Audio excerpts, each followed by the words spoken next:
This topic almost seems like it's a different place or a different step from talking about spiritual warrior and courage, and now we're talking about the heart.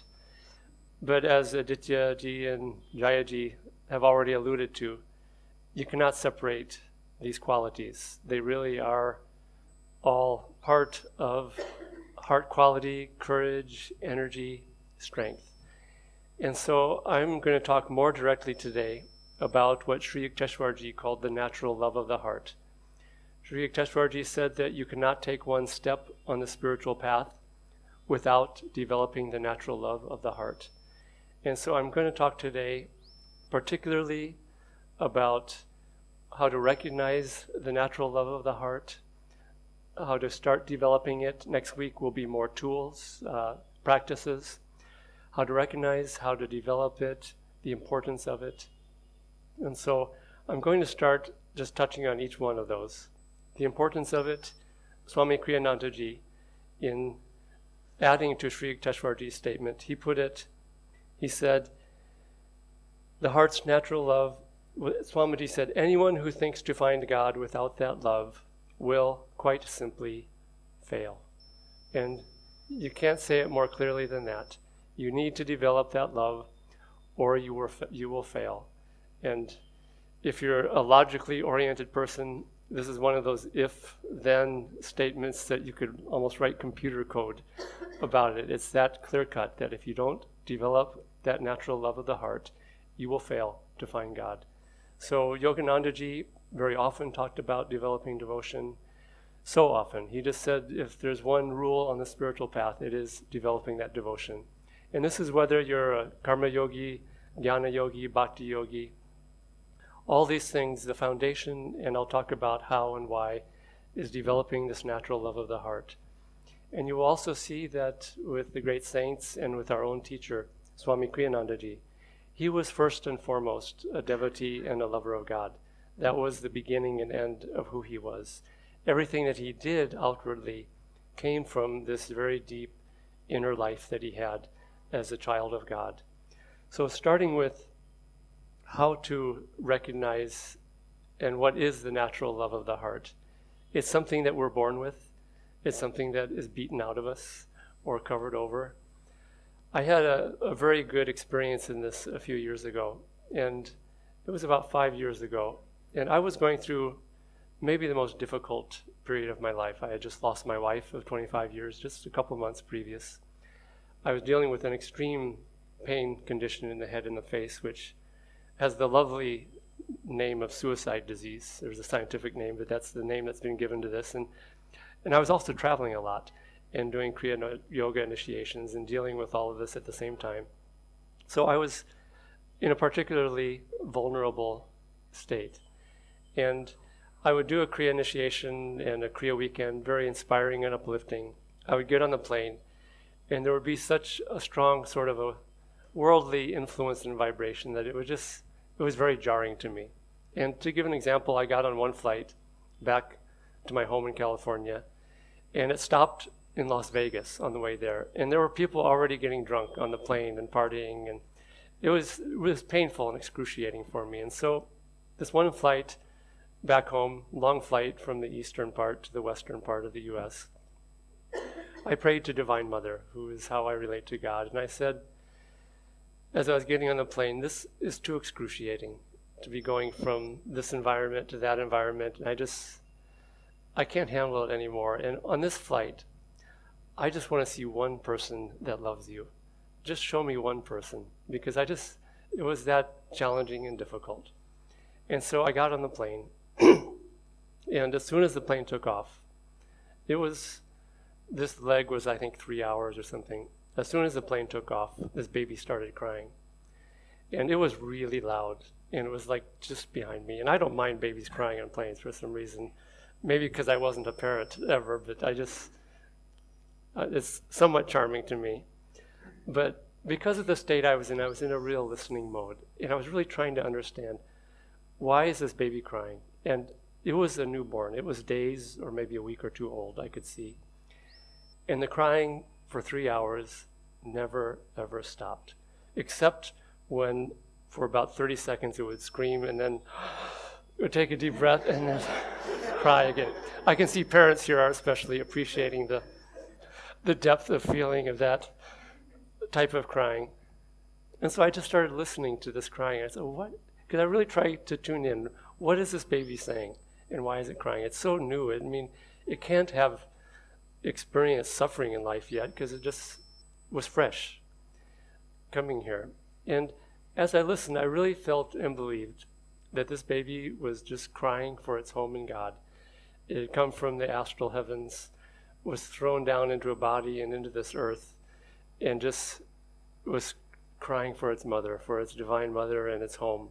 And I just truly felt that that was, the quality that I was hearing in that crying, because there was nothing physical or suffering or anything. It was just the soul crying and saying, I know this is not my home.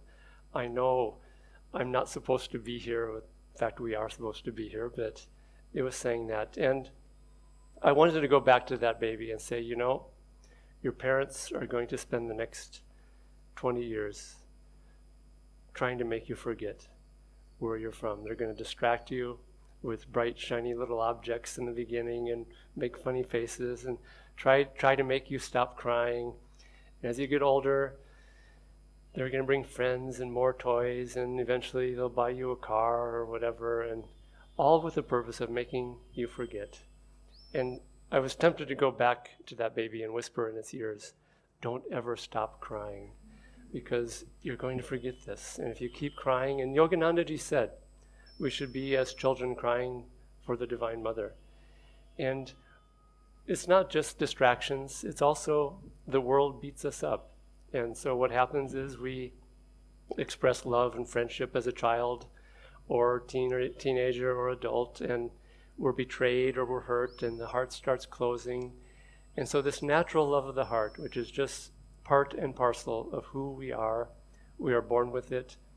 It gets covered over the years. It gets protected over the years. We forget about it over the years. And this is the natural love of the heart that Sri Yukteswarji was talking about. There's another interesting story that I think in a way adds to the evidence of this, which is, this is from an Ananda person. And I don't know if it was an Ananda children they were hearing or a couple of other children, but there was a mother who had two children. One was about maybe 1.5, 2 years old. The other one was about 4 or 5. And she could hear them having a discussion in the other room. And the tone of the voice, she was very curious about what they were talking about. It sounded very serious. And so she just went in and listened. And the older one was saying to the younger one, he was saying, I'm already forgetting what it was like up there. Tell me what it was like. I'm starting to forget. And so we do have a memory when we're born of where we came from and our true home. And yes, we have lessons to learn here in this earth. So yes, we are supposed to be here. But this natural love of the heart is there for every single person. It's not some people have it, some people don't. And so what our job really is to do is to try to develop it. So often when we give a class, the title, I realize after tuning into it, gives a wrong impression because we don't really develop it. We awaken it. The other way that Yoganandaji talked about working with devotion and developing devotion, he talked about it as cultivating devotion, because it is something that we do have to consciously work at. And if you don't have devotion, if you don't feel at all, Yoganandaji said, pray to Divine Mother. Give me love, give me devotion, awaken that within my heart, reawaken it within my heart.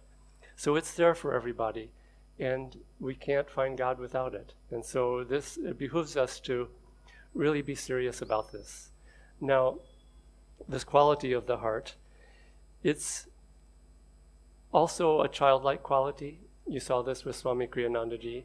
Here he wrote all these great books with all this wisdom. And I had the opportunity to spend 7 years on his staff and be around him every day, share a lot of meals with him, and just be around him quite a lot. And he was the most childlike person, just about, that I have ever seen. And you listen to his children's music. And he didn't sit down, I don't think, and said, I'm going to write songs for children, and children are over there, I'm up here, I'm an adult, and let's seriously think about children. I think he was just expressing his own childlike delight in the world. And let me tell you a secret that I don't think many people know. He didn't really write those songs for children. He was writing those songs for everybody to awaken those childlike qualities. I was advising a friend one time, and this friend is always really serious about the spiritual path and just overly serious. And she was asking what she could do just to get more serious about it, I think is what she was thinking. And I advised her, you should listen to Swami Kriyananda's children's music. And she was like, what? What are you talking about? But in fact, listen to that music if you want to reconnect with that childlike quality. Now, this quality, and I'll just tell a story of Yoganandaji, because when he was a child, there's a story of him when he was a child that was so delightful, where I think it was the father was arriving or leaving and had a very important appointment, and suddenly the cyclone came and started a flood, and the floodwater started coming up to their house, and it was a serious situation. And Yogananda went out and he started making little toy boats. He asked his older brother, can you bring me some newspaper?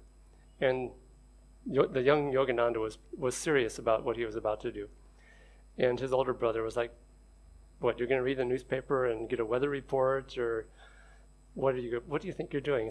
But he brought it. And Yogananda started making these little toy boats. And he would play with them, and he would put them on the water and push them out, and he would say a mantra. And just this child playing with toy boats. And the brother just started ridiculing him and laughing at him. But as soon as he started doing that, suddenly the skies cleared, the water started receding. And God has this childlike quality. And there's great power behind it, because to miraculously end a cyclone takes great power. But the divine also has this childlike quality of the heart again. And again, it's beaten out of us. And I think also intellectuality drives it out of us. I think thinking I'm supposed to be an adult, I shouldn't look like I'm a child. And we take ourselves too seriously also hides it and all these things. But it's not just a soft quality. There's also, as Aditya talked about last week, courage and energy and strength and power come from developing the heart. If you look at the Mahabharata, who was the most courageous, powerful warrior, strongest warrior in the whole of the Mahabharata? Bhim, yeah. And Yoganandaji said that the different Pandavas represent the different chakras. And Nakula, Sahadev represent the first two chakras. Arjuna, fiery self-control, the third chakra. Bhim is the heart center. And you see it in him. He was very devotional, but he was also very emotional. I mean, in some ways, he's almost a comical character, and very lovable. But it was pure heart quality. He was pure heart. But that heart gave him strength, it gave him courage, it gave him power, many other qualities. So true devotion and energy of the heart is very powerful. It can also express itself as emotion. And you saw that with Bhim so many times. There's that story of him. And it's an interesting story also because it shows again the power of the heart. But remember he was walking on this mountain pass, and he saw this old decrepit monkey lying on the trail, and the monkey was blocking his way, and Bhim, who could be really impetuous and emotional and somewhat proud, he said, "Get out of my way. I'm walking here, and you're just this old monkey, and I'm Bhima, and I want to get through here." And this old monkey said, "Oh, I'm just old and tired, and I'm too tired to even move." And Bhima started getting more and more upset, and finally the monkey said, "Oh, please help me move. Just take my tail and lift it up and pull me out of the way." And so Bhima just proudly and somewhat angrily, with emotion again, because we see this is the heart quality, picked up the tail, and he couldn't even lift it. He couldn't pick it up. And he looked at this monkey, and this monkey says, "Oh, tell me about the great monkey Hanuman." And Bhima looked at him and he realized that this was Hanuman. And he got very, very humbled. And again, this is the heart quality. You're open and receptive. You realize when you've made a mistake, and you realize it in the heart. It's not the intellect. It's the heart that you realize it. And one of the interesting things is that they were brothers, Hanuman and Bhima. And I'll just touch on this one aspect of it because Yoganandaji talked about it. The heart chakra also is the air energy. And they were both the sons of Vayu, who was the god of air. And Yoganandaji said it relates to prana and pranayama. And the lungs, of course, are also there at the heart center. And so control of the life force, we think it's this impersonal energy that we control with Kriya Yoga and these things. But really it's feeling energy that we're controlling, because it's feelings that really get us trapped and caught in delusion. It is more the heart quality. But most people, again, they start going through life and they have emotional experiences, and maybe, I think we've all experienced this, where you get really emotional and upset and hurt and you have this big outburst. And the tendency is to try to just suppress feeling altogether, especially men. You say, oh, I shouldn't be so emotional, I'm impersonal, and you tend to start suppressing the feeling of the heart. But that's not the way out. It's to control and uplift the feeling of the heart. And so again, you see that people who have a lot of courage and strength and devotion, yes, sometimes they can get emotional. It's fine. It's because they have strong feeling and they're not repressing it. And by, even in the mistakes that we make with being overly expressive or emotional, even in those mistakes, we learn how to work with energy and how to direct it, and we sort of get back up on the horse that's thrown us off, and we learn how to ride that horse. And it is with pranayama. Some of the names that Yoganandaji and Swami Kriyananda gave to Bhima, their interpretation of it in their psychological interpretation of Mahabharata, Master called it the power of vitality, control of the life force, the power to uplift the body's energy. And you also see that one of the side effects, I would say, of developing the heart's natural love, and people who have that, they also have a very strong sense of loyalty. Again, look at Bhima, who was just very loyal to his brothers and to his elder brother, and Hanuman, who was just the ultimate of loyalty and giving his life to a cause and to his guru, to Lord Ram. And so this quality is also very magnetic. It attracts God's love, it attracts God's grace. Ultimately, it's the only thing that attracts God's grace. So this is the power that devotion has, the heart's natural love has. And so awakening it, developing it, recognizing it, seeing the need for it, all these things are really very, very, very important. Now, I'm going to read something that Master says about developing devotion and the importance of it for yogis. He says that next up the spine is the Anahata chakra, the heart or dorsal center, opposite the physical heart. This center is represented by Bhima. The Anahata chakra, as I said earlier, is located pivotally in the spine. It's at the very center, in the very middle between top and bottom. So it's very important that way. The awakening of intense feeling there can either draw our consciousness upward in devotion or take it downward and out into emotion. Ultimately, intense devotion in the heart is what makes us ready for enlightenment. And Yoganandaji used that word intense a lot. He didn't say some devotion, he said intense devotion. Awakening of the heart's feelings, however, produces an inner storm that can be weathered only by deep calmness. Bhima in the Mahabharata represents this feeling quality. He is vigorous in all that he does, whether in a righteous cause or in error. And this is, I think, part of the charm of Bhima. It also, interestingly, it creates a lot of magnetism. People who have strong devotion and heart quality are very magnetic. And you see this, it's sort of an aside, but Bhima, I think he's probably the most adorable of all and loved of all the characters of those brothers. And so you see cartoons about baby Beam, but you don't see a cartoon about baby Yudhishthira, and with all due respect to Yudhishthira. But the heart, devotion, and quality is very magnetic and attractive. And again, it is what attracts divine grace and divine love. And so, I hear this term balancing the heart's love.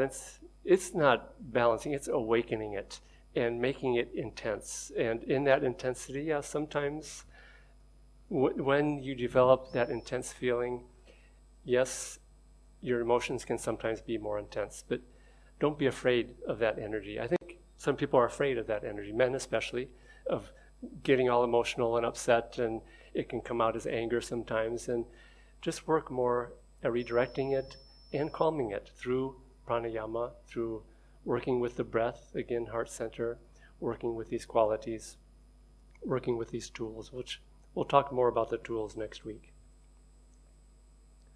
Let's see. Now, the importance of it. In Mahabharata, again, Master talks about stanza 1, chapter 10, that it's described that the forces led by Bhishma and the forces led by Bhima, and that is the power that's going to win the battle of Kurukshetra, is the Bhima energy. Again, the courage, the power, the strength. And it comes again from just developing devotion, again coming back to intense devotion, not lukewarm devotion. So developing natural love of the heart. I'll just touch on a couple of ways to tune into it, but next week we'll have many more practical tools. One of them simply is just developing a personal loving relationship with some aspect of God. This is why Yoganandaji wrote about, recommended, spoke about his preference for worshiping God as Divine Mother. And he didn't say everyone had to worship God as Divine Mother, but he did say that that path to developing love was easier rather than a much more impersonal relationship to God. And in a way, this is, I think God gives us clues when we came into this world. And the clues are very hidden. But if you really look for these clues and are aware of them, then you start to realize that God, Divine Mother, the Creator, set up this whole world as a puzzle for us to figure out. One of these clues is the way that we are born. I mean, God could have just created us out of mud, took some mud, created us, and thrown us out. But he required the vehicle of a mother. And so Yoganandaji talked about this, that human love is, it's sort of, the way he taught, because sometimes some renunciates say you have to renounce all personal love, human love. But Yoganandaji took a different tact. He said that human love is sort of, I'll use my own terminology, but a breadcrumb trail to help us follow this breadcrumb trail back to divine love. And so what he taught was to take human love and expand it from personal love for family, friends, to community, to the whole world. And so developing it and turning it into divine love and seeing divine love behind human love. And the love of the mother is the first that we all experience. And I think that God required that as part of our training. But we don't see it, we don't recognize it. And if we get caught up in too personal of a way, then we limit it to just human love. And I think God created that to lead us much further, much deeper, again, as a breadcrumb trail, taking us back to divine love. And this is one of the reasons I think why Yoganandaji encouraged this approach of worshiping God in a personal way, because it takes where we are and our understanding of love in a more human way, which can only come from God in the end. Doesn't come anywhere but from God, and then start to expand it, develop it, deepen it. And in the end, we merge back into God, and the divine love is the tool that brings us there. Yoganandaji and Swamiji also talked about divine grace very often. And there's a quote that, forgive me if you're tired of me saying this, but Kriya yogis have probably heard me say this about 1 million times. Swamiji talked about Kriya yoga technique. And he said, specifically regarding the technique, he said, after 60 years of practicing Kriya Yoga, he wrote that every Kriya I see now should be an act of devotional self-offering. Every Kriya. It's not just a mechanical technique, but every single Kriya breath that we do should be an act of devotional offering. And what he said then was that the reason is that it's only by divine grace that we are ultimately freed from the seemingly impossible addictions, limitations, personal problems. But our part is to offer ourselves into that grace. And so again, this is really gets to the core of why Sri Yukteswarji said, developing the heart's natural love, you cannot take a single step. And why Swamiji said that without deep devotion, you will fail to find God. And it's because in the end, again, we don't just climb that mountain through willpower and being heroic and strong. It is by self-offering and devotion. We lift ourselves up. And as Swamiji very often towards the end of his life, in many of his lectures, I heard him say this quote that I don't know where it comes from, but it's common. He said that when you lift one hand up to God, God will lower two hands down to pick you up. And again, I have found this, that also going through this difficult time that I was talking about earlier, this condition that I had just would bring me literally on my back to my knees. I couldn't sit up and meditate, and there'd be this extreme, pain in the head and nausea and dizziness and weakness. And I think it was a great blessing from God, because it reduced me where I could not do a thing anymore. I couldn't sit up, do Kriya Yoga Pranayama. I couldn't do energization exercises. I couldn't put out willpower and energy. I was just reduced to a puddle of water on the floor. And all I could do was turn to God. That was the only thing I could do. And I found that is what actually, I think it was part of the healing me from all of this. And it was partly, one, not only turning to God, because I didn't pray for myself, and I don't like to pray for myself, and I knew that this condition and my karma was God trying to help me in some way. I didn't know how or why, but I offered myself with devotion completely at the feet of Divine Mother, and I said, I don't care how you treat me and give me this pain and this condition. I know this even comes from you, and I don't know what kind of mother you are that you would do such a thing to your children. I would tease her that way. But I said, even if you keep doing this, I'm still going to love you. And I give you my love unconditionally, and I offer myself to you. And in that very moment, I started feeling more bliss, more joy. The pain didn't go away. It wasn't like it was some instant cure. But the joy started becoming stronger than the pain. And eventually that condition went away. And I think it was entirely because even that karma, in a strange way, was a gift from God to help me learn unconditional devotion and offering. And so when karmas come also, use them not to get too intellectual and say, well, why is this happening? And yes, sometimes we do need to understand what the lesson is for us. But when things come, see them as coming from God to help us learn. And try to see karma entirely in this way, as we're not being punished for something we did bad. And I think I see this in both East and West. In the West, they say it's because I sinned, and I'm a bad person and then God is punishing me. And it sounds crazy, but it's no different from people saying, oh, this is my karma. I did bad things in the past and now God is punishing me. And God is not this person who just likes punishing people for doing things, for making mistakes like that. What it is, very simply, is that God is trying to help us grow spiritually in some way. And again, it's part of this puzzle of this whole creation, trying to figure out the meaning of it. And you'll find that when you practice devotional offering and love for God, especially in these more difficult moments, one of the things that happen is that our heart is open to receiving divine grace to change us and to free us from that karma. But also the heart opens wisdom and true wisdom, which Swamiji and Yoganandaji talked about, true divine understanding. Yoganandaji described intuition as calm feeling and as sort of awareness and understanding based on calm feeling, not at all on the intellect. And so devotion also awakens deep understanding of what this life is about, how to solve problems.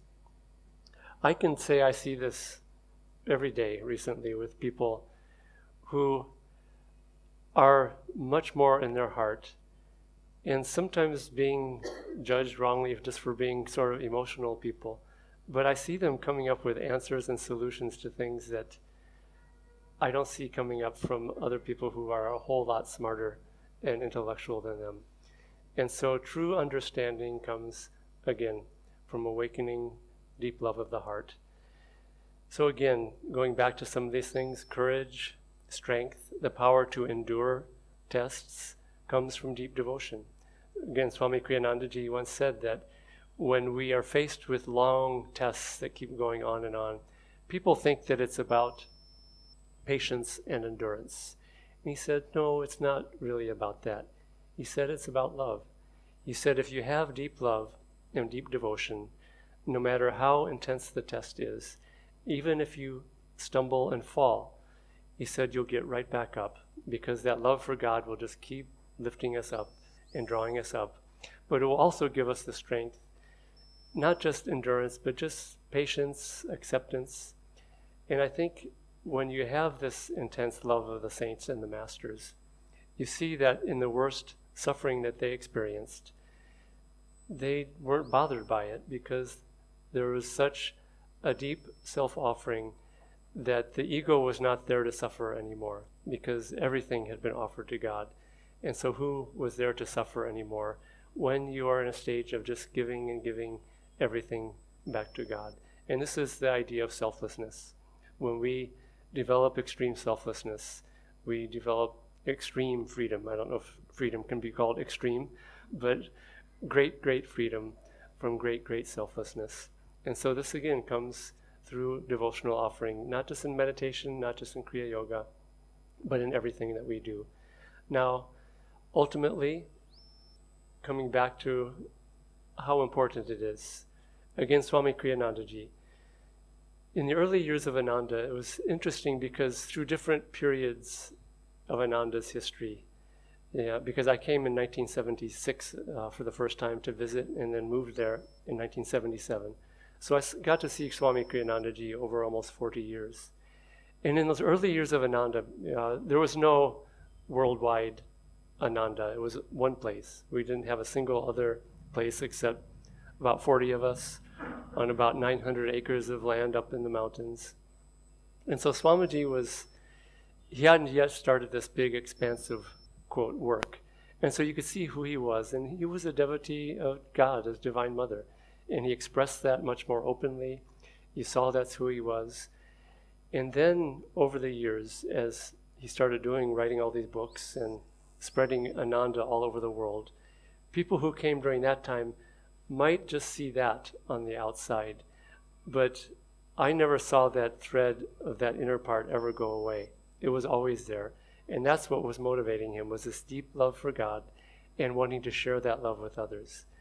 And so his energy and his strength, the vibration that he was able to share, came from that deep devotion that was always there. And for people who are acharyas or teachers for Ananda, but even whatever you do, raising a family, being with others, co-workers, the vibration that we share through deep awakened divine feeling is much more powerful than the words that you use. Swamiji once said to one of our teachers, said that when Ananda people teach, he said they should try to be sharing bliss and joy and divine feeling is what he was saying, not just words. And so having a deep inner life is really, really important to being able to truly give to others and to help to change them. And so this inner life, devotional life, having a relationship with God, which we'll talk more about next week when we talk about tools. And so ultimately also talking about the importance of it again. One of the great passages in Autobiography of a Yogi. I think people will recognize this passage, and it's one that for some reason is probably one of my top 5 passages, maybe the top number 1 in the whole autobiography of a yogi. And it's in the chapter on experience in cosmic consciousness. And Paramahansa Yogananda has this experience of samadhi. And just before he introduces his poem, Samadhi, this is what he writes. And this is after he just had that experience. He says, "A master bestows the divine experience of a cosmic consciousness when his disciple, by meditation, has strengthened his mind to a degree where the vast vistas would not overwhelm him. The experience can never be given through one's mere intellectual willingness or open-mindedness. Only adequate enlargement by yoga practice and devotional bhakti can prepare the mind to absorb the liberating shock of omnipresence. It comes with a natural inevitability to the sincere devotee. His intense craving begins to pull at God with an irresistible force. The Lord, as the cosmic vision, is drawn by the seeker's magnetic ardor into his range of consciousness." And so, even the way he says that the experience comes through the devotee's devotion and developing bhakti, it's not that the devotee reaches that experience and gains that experience. That experience comes and is drawn to us through the hand of God, of course. And this last part, the Lord as the cosmic vision is drawn by the seeker's magnetic ardor into his range of consciousness. And what is ardor? That's one of these words that Yoganandaji, in Autobiography of a Yogi, you almost have to have a dictionary sometimes to look up some of the words he uses, because, I mean, how often, when was the last time you used the word ardor in ordinary discussion? Ardor is intense passion. And this word passion, we think of the word passion more in worldly terms, but in fact, devotees, disciples, Kriya yogis need to have passion. You'll see that anybody who succeeds in any avenue of life is passionate about it. They have a lot of heart energy about it, not just an intellectual curiosity. People who have intellectual curiosity they can learn a subject, become somewhat adept at it. But to really succeed at something, you need to be passionate about it. And this is the ardor, the devotional ardor that Yoganandaji was talking about. And he talked about this very often when meditating. He talked about it in terms of intensity, intense meditation. And he talked about intense concentration, intense feeling. And so this is the secret to success, ultimately on the spiritual path, is developing and keeping alive that inner fire of passion for God. Yogananda once described the path of Kriya Yoga as the airplane route to God. And one of his disciples said, he added to that, he said that the guru is the pilot on that airplane route to God, and we're the passenger. But I think you could take it a step further and say that the fuel in the plane is our devotional feeling and the intensity of it.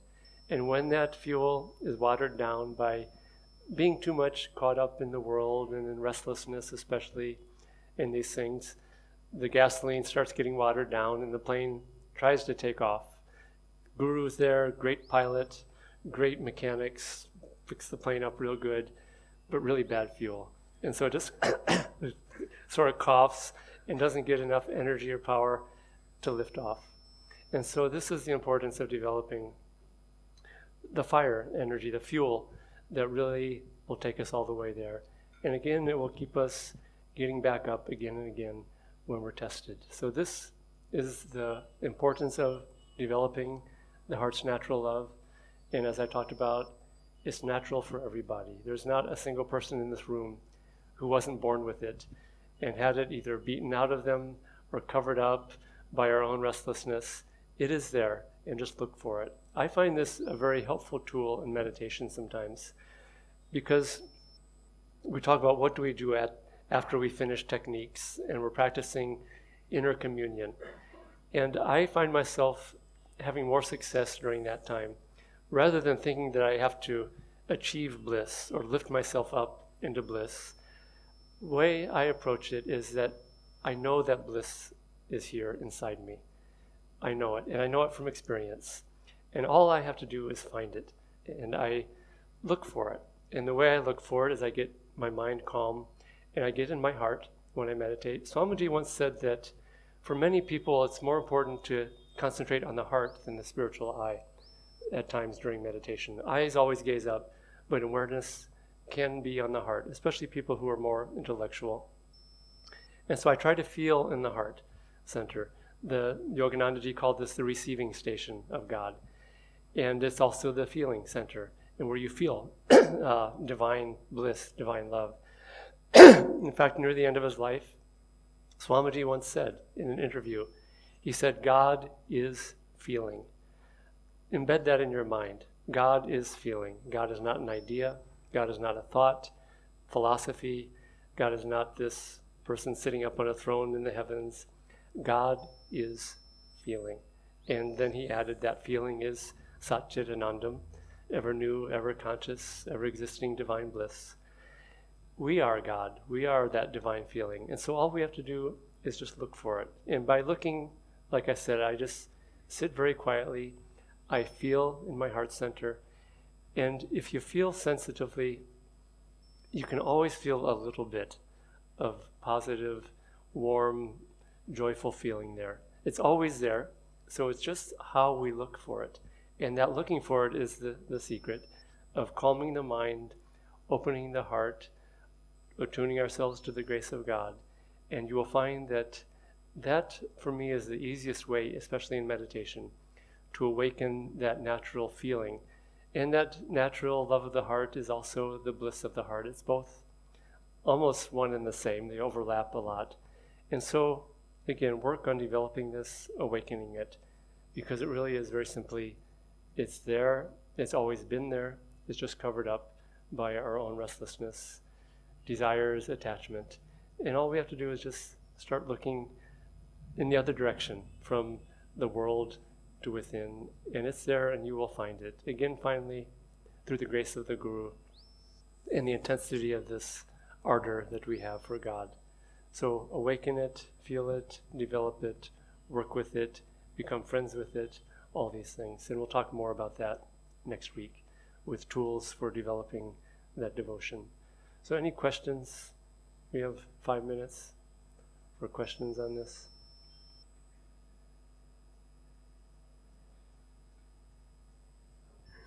Mm-hmm. So this is so important, but people don't talk about it outside. It's not a common practice, let's say at workplace. Yeah. We see too many examples of it being manifested. Yeah. Can you suggest some ways in which we can see it or express it? I'm sure next week we'll go in practice. Yeah. But how can we become more, how can we remember to be in that state more often? Yeah, especially in workplace. And I've advised a few people recently, because people go to work and they come from their meditation, you feel joyful, devotional. You go to work and people are worldly, cynical, sarcastic, angry, irritable, and just for devotees, especially in the beginning, it's very jarring. And even just to go out on the street from a meditation, just all the noise and traffic, it can be a little bit jarring. And the tendency is for people to get protective and try to hold on to their peace. And they hold on really, really tight. And by holding on and putting a wall around our heart, that's very unmagnetic. It just makes us smaller and smaller, and it sort of squeezes the heart rather than expands the heart. And we lose that quality, sometimes more, by trying to put a barrier around it. And it's also very unmagnetic, and it makes our aura smaller. So rather than that, try to be an instrument for divine consciousness, for divine love, for divine joy. And it doesn't mean you go into your office and you just start hugging everybody. Oh, I love you so much. And just, Divine Mother loves you, God loves you. And I've seen people do this. So you don't have to even display it at all. Just simply do prayers for people. especially the people who irritate you the most, and the people who are maybe the most angry. And I swear, I've heard so many miracle stories of people who prayed for others and found that those people really started changing. Their relationship with that person really started changing. And the ability to be irritated by that person also went away. Why? Because you started becoming more of a cause than an effect. Your aura started getting stronger. The heart's love started expanding. And when your aura is strong and you are magnetic, there's less of a tendency to be shaken by people with these tendencies of anger or sarcasm and these things. And so it's more about developing and expanding it rather than just holding on to it. So. Mm-hmm. So often, one of the reasons why the heart closes is somebody has hurt you. Yeah. And it is almost natural for the heart to close down in that moment as a protection or as a choice. This is the doctor speaking. It's natural for the heart to do that. So how do you work with that? Again, because it's very easy in that moment to forget that I want an expanded heart. I know. And I go back to Swami Kriyanandaji. He was hurt so many times, so terribly by so many people in his life. And he never closed down. He never closed his heart. And that's, I think, again, it's part of the trick and the challenge. And I think until the heart is really, really strong, it's much more vulnerable, susceptible to being hurt and feeling that hurt. And with him, I saw him when he was hurt, the opposite of shutting down and protecting, but putting out more heart energy and more love for the people who were hurting him. And I never saw him back down. And he always led with his heart. Whatever he did, you could see him when he walked, his chest was out, and he always led with his heart, no matter how many times people bashed him and hurt him. And so in the end, it developed extraordinary strength of heart. And sometimes people think that developing the heart makes you weak, but done in the right way actually makes you much stronger. And I think this is part of the reason why people tend to shut down, because it hurts or it's weak, a sign of weakness to be compassionate and to express that way. But I think personally I've seen that the people who are the strongest tend to have, and someone put it recently this way, they have a strong, how did they put it? A soft heart and a strong back is the way they put it. And it's a good way, they meant a strong spine. And so when you're really strong in yourself, then that heart quality tends to be stronger and not so susceptible to wanting to shut it down. And so it's a subtle trick that we're trying to work with. And again, just be careful of that tendency of thinking that it's, quote, natural to shut down the heart when we're hurt. And yeah, it's a defense mechanism. You know, if someone hurts us, we kind of turn away, and that's a natural thing. But for the saints and the masters, the answer was always to give more love rather than to pull back. And it doesn't mean it has to find outward expression, but somehow we have to find the quickest way to heal the heart is to keep working on it. And it's hard sometimes. Yeah, someone hurts us, and so my heart is hurting, and I'm wanting to develop more heart openness and energy, and just the mind sometimes says, wait a minute, I don't like this concept at all. But I can say from watching Swami Kriyanandaji over the years that it's the way out of delusion, it's the way out of suffering, it's the way to develop a stronger heart in the end. So, any other questions? Yeah. It makes me think, actually, your explanation that this could make us become actually indifferent to God and Guru themselves. That, they are sending so many tests, maybe they don't care for me, like you were saying. Yeah. And we go through that phase where we feel it's not working for me, it's not working for me, but maybe we start. Yeah, and again, I found the best response is when tests come, we think the Guru is bashing us a little bit too hard, more than maybe we were prepared for, is to just go running towards the Guru with more love, rather than turning away with less love. I found that it works. And I've said this before, but some people don't think I'm a very practical person at times. but I'm actually a very results-oriented person. And this produces results, what I'm talking about, in the highest, greatest way spiritually. So it actually is the most practical way to work if you want to find God. If you don't want to find God and you want to be a little comfortable, then then protect the heart and try to save yourself from hurt. But the way to God is running forward, full speed, with love towards your tests, towards God, towards the Guru. And it's not the easiest way, but ultimately it is the way to freedom. Okay? Okay, see you next week with more tools, especially for doing all these things that we're talking about. Okay, Om Guru.